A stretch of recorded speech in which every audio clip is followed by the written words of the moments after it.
得意です。それを使ってください。真剣抜くのに何そんな躊躇してるんや。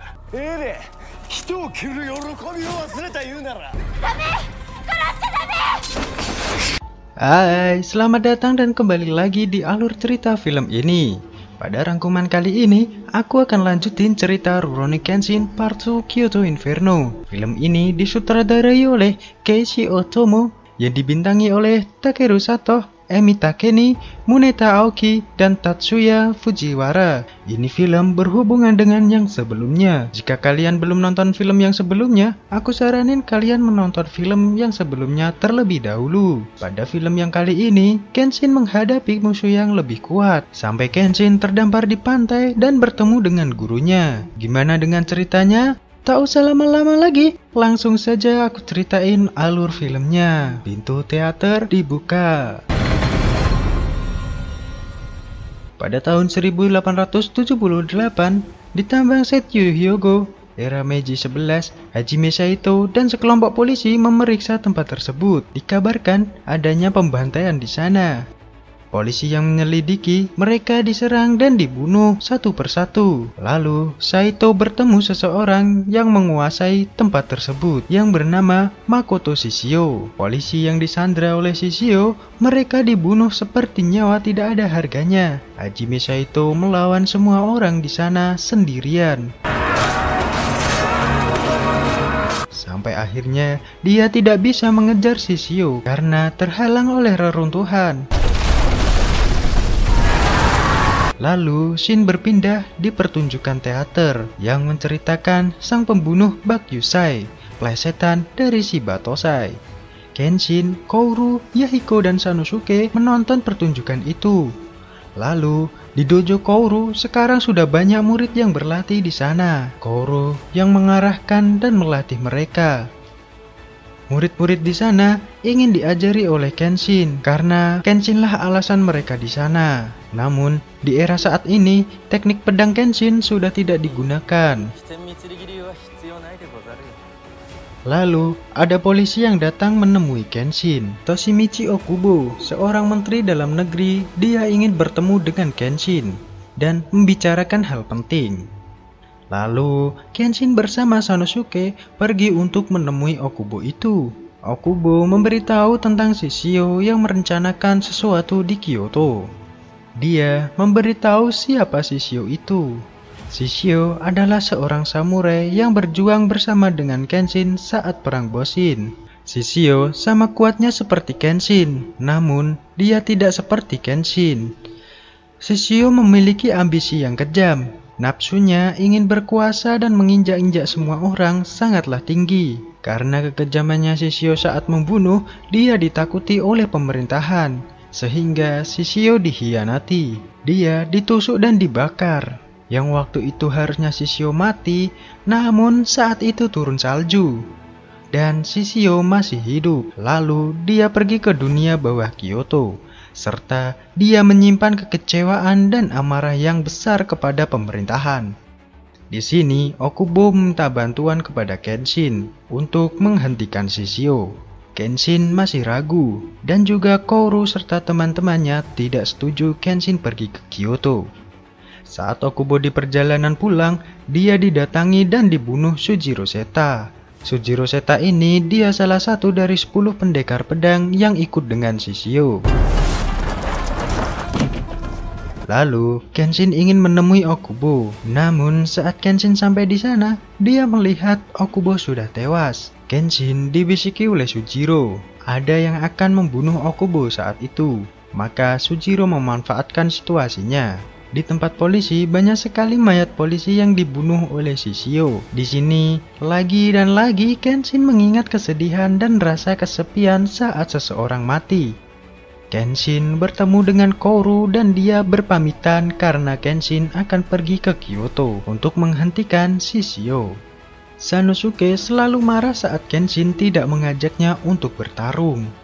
Saat Sanosuke keluar, dia bertemu dengan Aoshi Shinomari, seorang pemimpin muda Onin Wabanchu atau pengintai. Aoshi mencari Batosai. Sanosuke bilang dia akan memberitahu kalau Aoshi bisa membunuhnya. Maka Aoshi langsung meladeninya. Di sana, Sanosuke bertarung dengan Aoshi, sampai akhirnya Megumi melihat mereka bertarung dan Sanosuke kalah telak.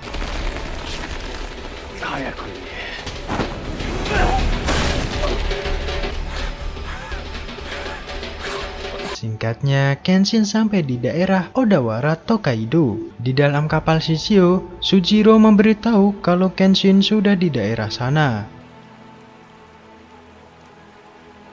Saat Kenshin sedang istirahat, ada seseorang wanita yang mengambil pedangnya. Wanita ini lari kemanapun, selalu ditemukan oleh Kenshin. Kenshin menjelaskan kalau itu pedang dengan bilah terbalik, jadi tidak akan ada gunanya kalau bukan Kenshin yang memakainya. Lalu ada seorang anak kecil yang meminta bantuan kepada mereka karena kakaknya yang sedang sekarat. Kakaknya ini diserang oleh anak buah Shishio. Sebelum mati, dia bilang ke Kenshin untuk menjaga adiknya. Di pagi hari, saat sampai di daerah anak ini, dia melihat orang tuanya digantung. Saat si kroco-kroco Shishio datang, Kenshin melawan mereka semua sendiri.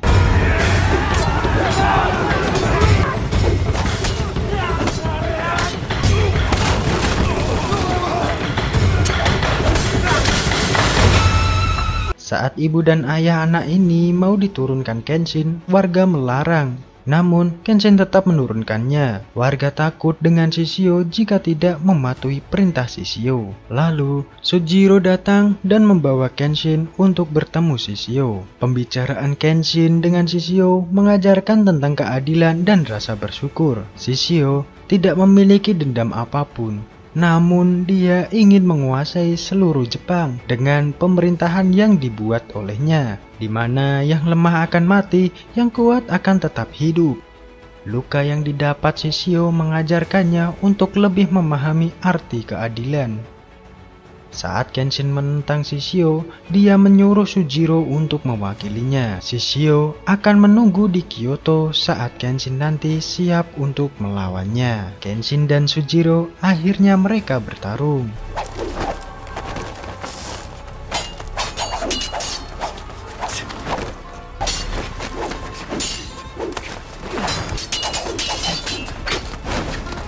Di sini, Kenshin kalah dan pedangnya dipatahkan oleh Sujiro. Di desa tadi, warga di sana menangkap para anak buah Shishio yang dikalahkan Kenshin. Saat si anak ini mau membunuh, Kenshin datang dan menghalanginya. Di tempat Shishio, dia menyuruh Sujiro untuk memanggil 10 pendekar pedang, karena mereka akan membuka sebuah peperangan. Di dojo Kouru, Megumi ingin Kouru ikut membantu Kenshin. Sanosuke, dia juga berangkat untuk membantu Kenshin. Saat Kenshin berjalan, dia bertemu wanita yang mengambil pedangnya waktu itu. Ternyata nama wanita itu adalah Misao Makimachi. Dia mengajak Kenshin untuk ke penginapannya dan Kenshin diterima di sana. Kakek pemilik penginapan yang bernama Nenji Kashiwayaki, dia tahu tentang Kenshin yang seorang batosai. Kakek Nenji ini ternyata ninja salah satu Onin Wabanshu atau pengintai, seperti Aoshi. Saat pemerintahan Bakumatsu, Shogun menugaskan kakek Nenji ini untuk mengumpulkan informasi dari musuh. Dengan berkedok, dia menjadi pemilik sebuah penginapan. Salah satu anggota pengintai ini bercerita tentang Aoshi. Aoshi sudah merasa tidak ada lagi sahabat untuk dijaga dan Shogun untuk dibenci. Setelah terjadinya perang saat itu, semua kemarahan dan putus asanya beralih pada Himura Batosai, tarung terhebat saat itu sampai sekarang. Tujuan Kenshin datang ke Kyoto untuk mengakhiri Shishio. Lalu, Kenshin meminta bantuan untuk mencarikan Sakuarai yang membuat pedang Kenshin. Kenshin dan Saito serta anggota polisi membahas rencana untuk menyerang Shishio. Begitu pula dengan Shishio yang merencanakan penyerangannya. Chou Sawagejo, salah satu dari 10 pendekar pedang yang ikut dengan Shishio. Chou Sawagejo ini, dia adalah pemburu pedang. Di sana, Chou tahu kalau Kenshin akan mencari pembuat pedangnya yang bernama Sakuarai. Ternyata Sakuarai telah mati. Kenshin mengingat saat pertama kali dia diberi Sakabato pedang dengan bilah terbalik itu. Lalu Kenshin mendatangi anak dari Sakuarai yang bernama Seiku untuk membuat pedang Kenshin. Namun dia sudah tidak membuat pedang lagi, melainkan membuat alat dapur di era baru ini.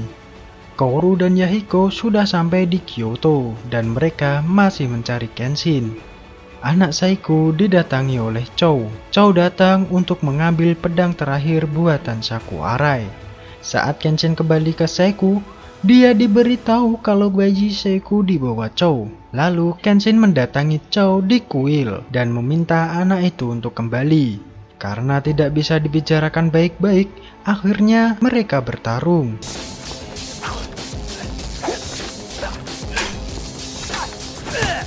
Kaoru dan Yahiko bertanya dan diberitahu ada yang bertarung di kuil dan mereka langsung bergegas menghampirinya.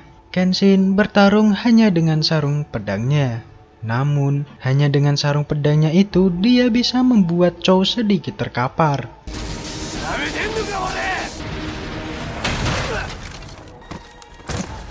Saat Kenshin bertarung, Seiku langsung mengambil pedang terakhir buatan ayahnya. Lalu, Kenshin menggunakan pedang itu. Dengan amarahnya, Kenshin menggunakan jutsunya.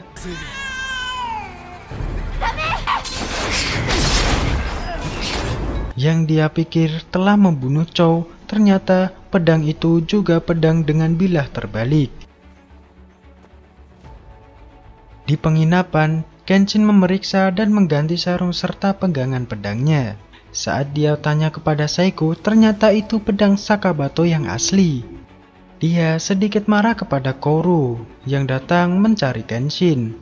Namun, dia juga lega karena tidak jadi membunuh Chou. Shishio sudah menyiapkan 10 pendekar pedang dan pasukannya untuk menyerang Kyoto. Chou diinterogasi sama Saito tentang apa yang akan dilakukan Shishio. Ternyata Chou hanya ingin mendapatkan yang dia mau dengan bergabung bersama Shishio.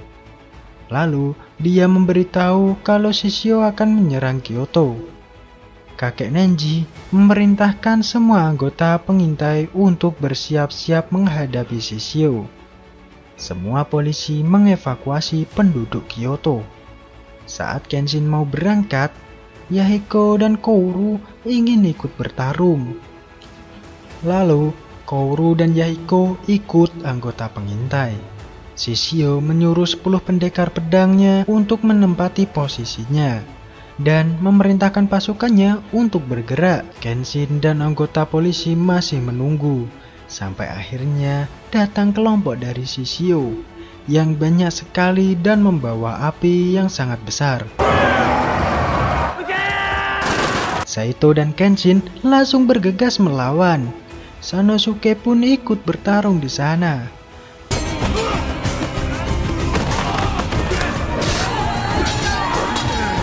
Kakek Nenji bertemu dengan Aoshi.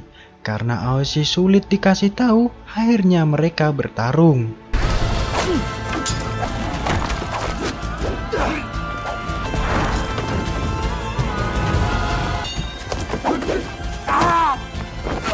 Saat Kaoru terpepet, Kenshin langsung datang membantunya. Di sana, Kaoru terluka dan diberi kain oleh Misao untuk menutupi lukanya. Di tengah-tengah pertarungan, Kenshin melihat sosok Shishio. Saat didatanginya, ternyata banyak sekali yang menggunakan pakaian seperti Shishio. Itu adalah jebakan. Kakek Nenji, dia juga masih bertarung dengan Aoshi. Sampai akhirnya, kakek Nenji ditebas oleh Aoshi hingga sekarat. Sanosuke bertemu dengan Kenshin dan Sanosuke marah karena dia pergi tidak mengajak Sanosuke. Di sini, Kenshin sadar kalau semua penyerangan ini sebuah jebakan. Karena Shishio tidak ada di sana, jadi sudah pasti bukan Kyoto lah tujuan utamanya. Saat Kouru kelelahan, dia didatangi oleh Sujiro. Kenshin memberitahu pada pertempuran Toba Fushimi saat Shogun dan Kaisar bertarung untuk menguasai tanah itu, Shogun meninggalkan pasukannya dan kabur ke Edo menggunakan kapal. Sejarah merubah arah. Membakar Kyoto adalah langkah awal Shishio.